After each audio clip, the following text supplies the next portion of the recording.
nous continuons dans Matthieu, après avoir parlé de ce repos que nous pouvons avoir, il commence dans le chapitre 12, à partir du premier verset, il commence à dire que même si nous ne respectons pas toute la réglementation, quand nous aurons besoin d'aide, Dieu va toujours nous aider et nous montrer sa miséricorde. Pouvez-vous croire ça? Même si vous ne faites pas tout comme il faut et que vous demandez à Dieu de vous aider, quand vous avez un besoin, Dieu va toujours vous aider. Or, cela ne signifie pas qu'il ne s'occupera pas de votre péché, mais cela signifie qu'il le mettra de côté pendant un moment, il vous aidera, puis il continuera à s'occuper de vous. Mais quand vous faites quelque chose de mauvais, vous ne devez pas vous éloigner de Dieu ou craindre qu'il ne soit fâché. Ne fuyez jamais Dieu, mais courez à lui. Et s'il vous plaît, si vous avez des ennuis en ce moment dans votre vie, et si vous nous regardez à la télé et que vous sentez que vous avez déçu Dieu et qu'il ne vous aidera pas et ne vous reprendra pas, le diable est un menteur. Vous devez dire en ce moment, Dieu, je suis vraiment désolé, j'ai gâché ma vie, aide-moi. Et croyez-moi, Dieu vous aidera. Dieu vous aidera. Amen. Donc il dit ici, à partir du premier verset, en ce temps-là, Jésus vint à passer à travers les champs de blé un jour de sabbat, et ses disciples eurent faim et se mirent à manger le blé. Ils avaient le besoin, ils ont mangé le blé. Et les pharisiens, voyant cela, et à propos, le diable est un pharisien en chef, lui dirent, regarde, regarde, regarde. C'était ce stupide diable. Regarde, vois ce que tu as fait. Et non seulement il vous fait voir tout ce que vous faites, mais encore tout ce que font tous les autres. Voilà, tes disciples font ce qui est illégal et ce qu'il n'est pas permis de faire le sabbat. Et il leur répondit, n'avez-vous pas lu ce que fit David lorsqu'il eut faim? Lui et ses compagnons, comment il est entré dans la maison de Dieu et comment ils ont mangé les pains de l'offrande qu'ils n'avaient pas du tout le droit de manger? Mais le message ici est d'accord. Il y avait une règle qui dit de ne pas faire ça, donc ils respectaient normalement ça. Mais maintenant, tout d'un coup, ils avaient un besoin. Et Dieu a dit, oubliez la loi, vous avez un besoin et je vais vous aider. Pourquoi? Parce que la miséricorde est plus importante que toute autre chose. Dieu est miséricordieux et il veut que nous soyons miséricordieux. Il y a des gens ici qui ont besoin de recevoir la miséricorde de Dieu pour eux-mêmes. Arrêtez d'être si dur envers vous-même. Vous devez faire une pause. Vous devez arrêter de compter et dire, Dieu n'est pas fâché contre moi. Je ne suis pas un raté. Dieu n'est pas du tout déçu. Je ne lui donne pas moins qu'il ne prévoyait. Vous savez pourquoi? Dieu savait exactement quoi attendre de vous. Dieu n'est pas comme l'entraîneur qui a laissé le petit garçon jouer au baseball. Et l'équipe gagnait jusqu'à ce que le petit garçon ait joué et a été éliminé dans le 9e tour de batte et a fait perdre l'équipe. Et donc maintenant, l'entraîneur est déçu par le petit garçon. Dieu savait déjà qui vous étiez avant même de vous faire entrer dans le jeu. Amen. Quelqu'un a l'impression de relâcher un petit peu? Dites-moi, combien de choses ne vont pas chez vous? Et combien ne vont pas chez moi? Si vous faites une liste de tout ce qui ne va pas chez vous, quelle serait sa longueur?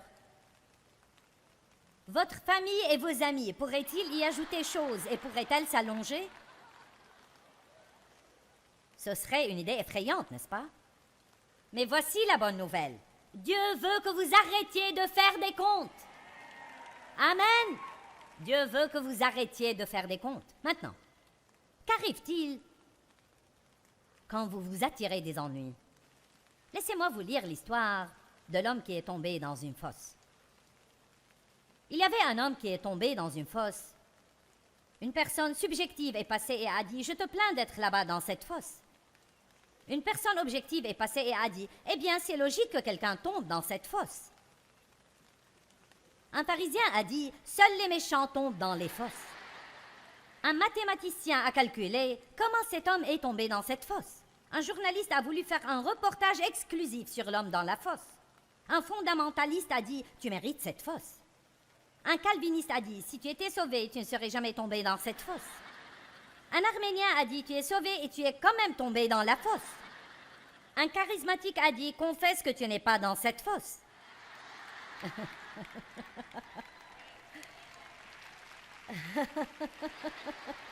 Un réaliste est passé et il a dit « Maintenant, frère, c'est une fosse. »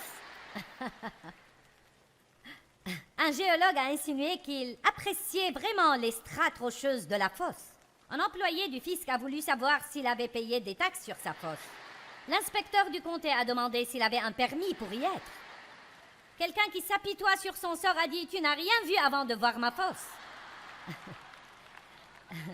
L'optimiste a dit « Ça aurait pu être pire. » Le pessimiste a dit « Ça va empirer. » Toutefois, Jésus-Christ, voyant l'homme, a tout simplement baissé le bras dans la fosse et l'en a fait sortir. Ça alors.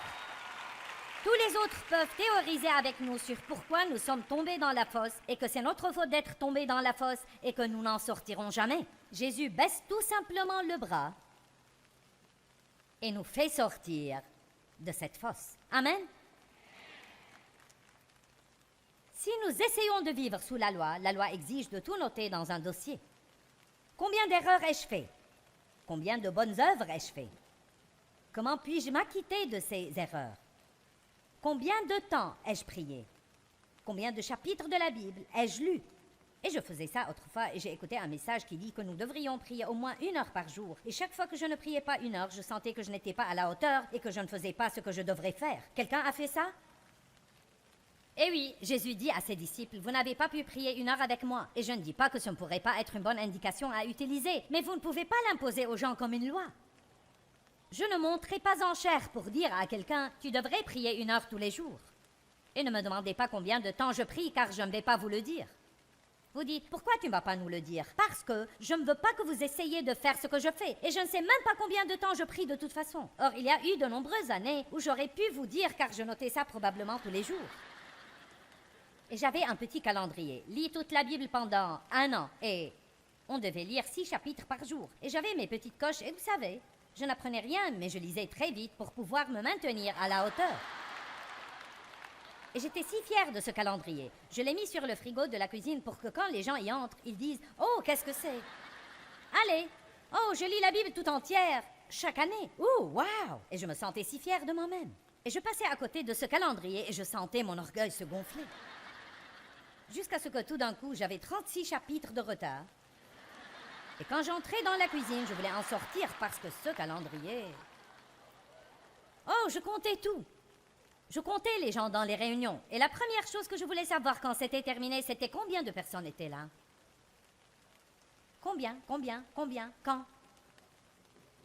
Et Dieu m'a littéralement commandé d'arrêter de compter. David a compté le peuple et il a apporté une malédiction sur le camp. Dieu ne veut pas que nous comptions tout. Pourquoi David a-t-il compté le peuple? Essayait-il de savoir s'il avait assez de soldats pour vaincre l'ennemi? Dieu ne voulait pas qu'il compte quoi que ce soit parce qu'il est plus que suffisant pour nous. Et qu'importe si je lis 10 livres de la Bible par jour et que vous lisez un verset, la seule chose qui compte c'est est-ce que nous sommes tous les deux menés par le Saint-Esprit et est-ce que nous apprenons quelque chose? Qu'importe si je prie 5 heures par jour et que vous priez 10 minutes. Ce qu'il y a c'est que est-ce que nous prions jusqu'au bout? Est-ce que nous finissons le travail? Est-ce que nous suivons tous les deux le leadership du Saint-Esprit? C'est là que vient la liberté. Dieu merci! Je ne dois pas être comme vous et vous ne devez pas être comme moi. Et pas seulement ça, nous devons arrêter de raconter à tout le monde ce que nous faisons de toute façon. Je suis endetté, donc je dois travailler. Laissez-moi vous dire quelque chose. J'avais une petite chienne pour environ 13 ans. Elle s'appelait Duchesse et nous avons dû la faire piquer il y a environ 10 à 12 jours et c'était dur pour moi. Mais en de rares occasions, elle souillait le plancher. Cela n'arrivait pas souvent, mais elle faisait ça de temps en temps. Et d'habitude, la chose que je trouve bonne, qui fait un bon rapport ici, est qu'elle faisait ça quand il y avait une tempête.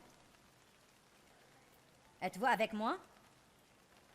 Si nous nous comportons mal, c'est normalement au cours d'une tempête dans notre vie. Allez, je prêche mieux que vous ne réagissez. Allez. Bon. Elle baissait la tête et se recroquevillait jusqu'à ce qu'elle m'entende dire d'une voix aimante « Viens ici. Allez, viens ici. » La même chose que Jésus nous dit dans Matthieu 11, 28. « Allez, venez ici. » Venez ici. Allez, ça va, allez. Mais nous ne nous comportons pas aussi bien que le chien parfois. À l'instant où je disais ces deux mots, viens ici, je vous assure qu'à l'instant où elle entendait ces deux mots, elle n'avait plus une once de culpabilité. Elle revenait à son jeu et me laissait nettoyer ses saletés. Allez, il y a une histoire ici. Allez, il y a une histoire ici. Quand il y a une tempête et que vous avez un mauvais comportement et que vous vous cachez de Dieu car vous croyez qu'il est fâché contre vous, s'il vous plaît, écoutez-le dire. Allez, venez ici, allez, allez, allez. Maintenant, vous devez vous en débarrasser tout aussi vite. Il n'y a pas de culpabilité et de condamnation. Je suis aimé. Dieu m'aime vraiment et je vais aller jouer et il va nettoyer toutes mes saletés. Ouh, ça me plaît, ça me plaît, ça me plaît. Amen. Maintenant, juste au cas où il y avait une tache, je sortais ce truc qui s'appelle Pennzyme. Chut, et je le vaporisais sur cette tache. Eh bien, nous avons quelque chose de tellement mieux que Pennzyme pour les taches de nos saletés. Nous avons le sang de Jésus-Christ. Amen. Il enlève toutes les taches. Toutes les taches de culpabilité sont enlevées.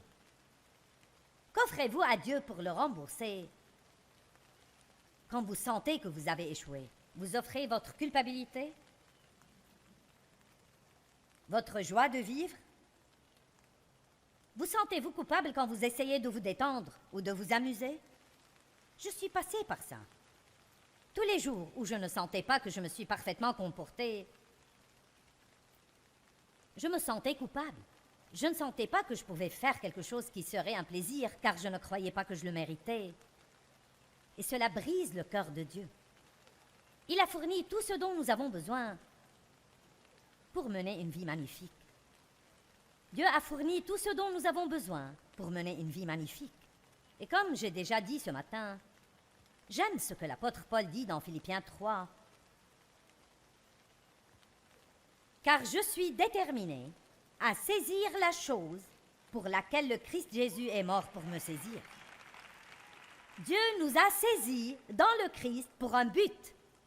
Il vous a saisis parce qu'il y a une vie qu'il veut que vous viviez. La vie éternelle de Dieu nous est offerte. On l'appelle la vie éternelle. Et à l'instant où vous recevez Christ, la vie éternelle, ce n'est pas aller au ciel quand vous mourrez. C'est une qualité de vie que vous vivrez pendant que vous êtes ici, qui comprend la justice, être justifié devant Dieu, la paix et la joie dans le Saint-Esprit, et vaincre et être plus que vainqueur dans la vie.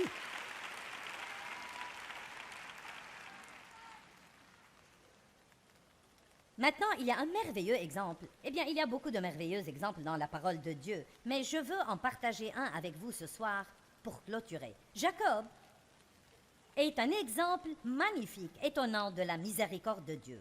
Mais c'est également un exemple excellent de la manière dont vous devez tenir ferme et refuser de vivre sans cette miséricorde. Vous devez surmonter tous les mensonges de Satan. Vous devez surmonter la culpabilité et la condamnation. Et vous devez dire: si quelqu'un peut être béni, je peux être béni, car tout le monde est un aussi grand gâchis que moi. Vous dites: oh non, tu ne comprends pas, j'ai fait des choses pires que tous les autres.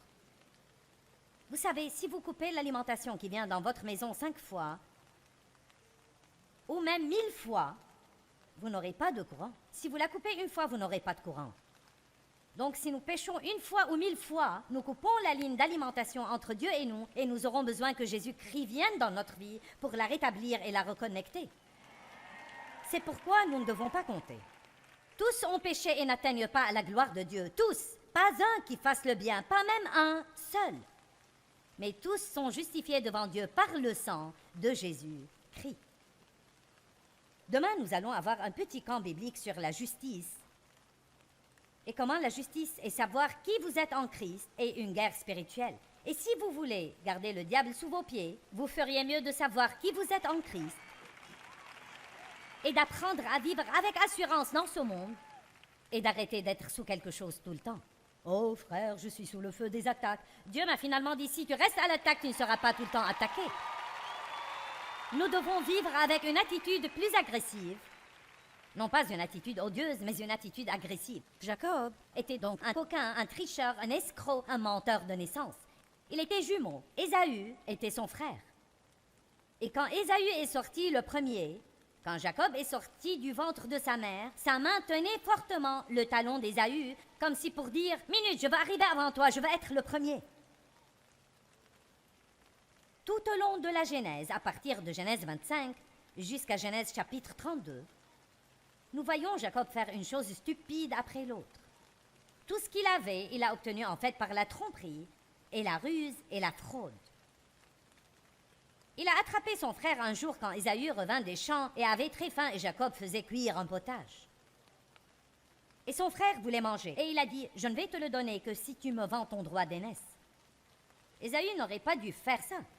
Il n'a pas respecté son droit d'aînesse par ce qu'il a fait.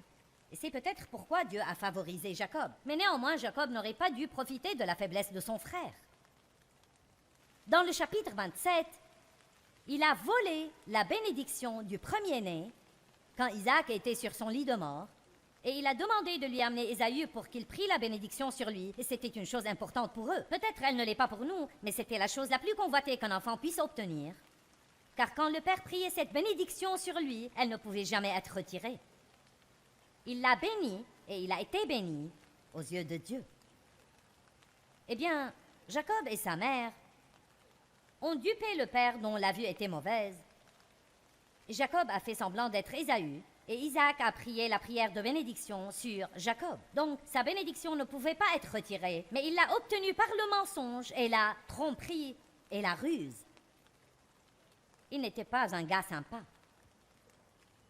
Puis il a récolté ce qu'il avait semé.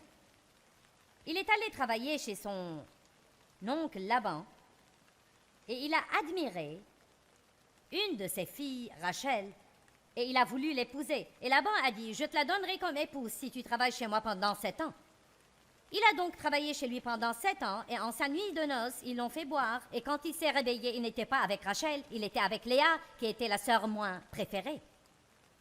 Mon sang, il était exaspéré. Oh oh!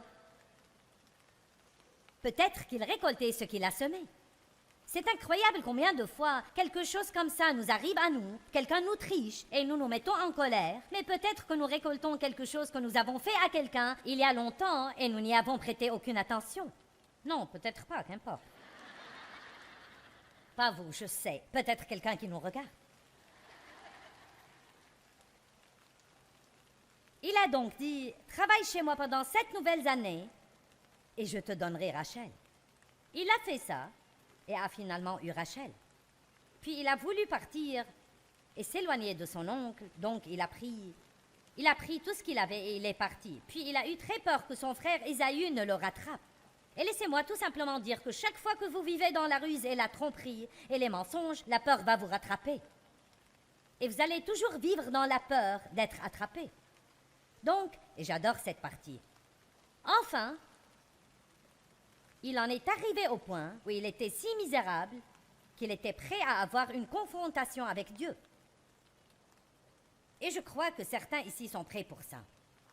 Et si ce n'est pas ici dans cette salle, peut-être les gens qui nous regardent à la télé dans le monde entier. Maintenant, allons à Genèse 32 pour vous montrer ce que je veux dire. Nous allons avoir un miracle. J'arrive à prêcher mon message tout entier. Le premier ce week-end. Genèse 32. C'est si bon, vous ne devez pas le rater.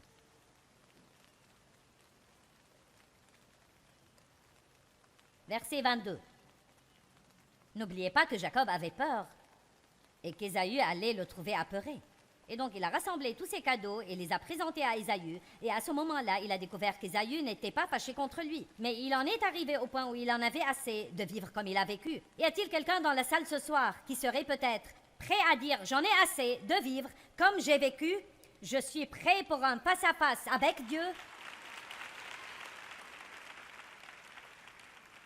Voilà donc ce qu'il a fait. Il se leva la nuit, verset 22, prit ses 2 femmes, ses 2 servantes et ses 11 enfants et passa le gué de Jabbok. Il les prit, leur fit passer le torrent et le fit passer à tout ce qui lui appartenait.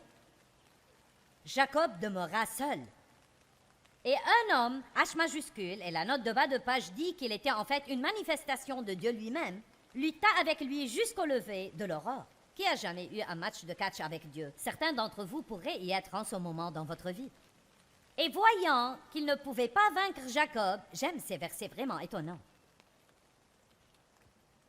Cet homme le frappa à l'emboîture de la hanche, et l'emboîture de la hanche de Jacob se démit pendant qu'il luttait avec lui. Et puis, l'homme, H majuscule, a dit « Laisse-moi aller car l'aurore se lève ». Et Jacob répondit « Je ne te laisserai point aller, à moins que tu ne me bénisses. » Maintenant, je vous demande combien c'est audacieux. Voici ce menteur, escroc, tricheur, voleur, et il a l'audace de lutter avec Dieu. Et Dieu dit « Laisse-moi tranquille ». Et Jacob dit « Je ne te laisserai pas tranquille, Dieu, avant que tu ne me bénisses. » Vous ne comprenez pas? Eh bien, quelques-uns ont compris. Bon, finissons ça. L'homme lui dit, eh bien, l'homme, c'est-à-dire Dieu, quel est ton nom? Et sous le choc de la prise de conscience, chuchotant, il répondit à l'homme, Jacob. Tous savaient ce que leur nom signifiait. Son nom voulait dire évinceur, intrigant, filou, escroc. Il a lutté avec Dieu et tout d'un coup, Dieu lui a fait faire un face à face avec sa réalité. Donc il dit à Dieu, je ne te laisserai point aller sans que tu m'aies béni. Et Dieu lui dit, je ne peux pas te bénir avant que tu ne fasses face à ta réalité. Allez maintenant. Allez. Je ne peux pas te bénir avant que tu ne fasses face à ta réalité. Ensuite, il lui dit, verset 28, « Ton nom ne sera plus Jacob, évinceur, mais Israël, lutteur avec Dieu, car tu as lutté avec Dieu et avec des hommes, et tu as été vainqueur. » À ce moment-là, Jacob lui dit, « Je te prie, fais-moi connaître ton nom. » Et il dit, « Pourquoi demandes-tu mon nom? » Et l'homme, l'ange de Dieu, bénit Jacob là. Maintenant, attendez un peu, parce qu'il y a encore mieux. Et Jacob appela le nom du lieu Péniel, la face de Dieu, disant, « Car j'ai vu Dieu face à face, et mon âme a été sauvée et non perdue. » Et comme il passait Péniel, le soleil se levait sur lui, et il boitait à cause du coup sur sa cuisse. Et voici le tableau que je vois. Ici, ce coquin, escroc, farceur, voleur, menteur, en a eu assez de sa vie. Il a dit, « Je vais confronter Dieu. » Il a commencé à lutter avec Dieu. « Dieu, je veux que tu me bénisses. Je ne vais pas te laisser aller avant que tu ne me bénisses. » Et Dieu a dit, « Tu dois faire face à ta réalité. » C'était un genre de repentir. Et il a fait face à sa réalité. Mais Dieu lui a laissé une boiterie. Il est parti avec sa bénédiction, bien qu'il s'éloignât en boitant. Et nous avons tous une boiterie. Nous avons tous quelque chose dans notre vie qui est un peu imparfait. Mais vous savez quoi? J'ai décidé de boiter avec mes bénédictions. Je ne vais pas m'en passer. Alléluia! Allez, est-ce que vous êtes d'accord avec moi?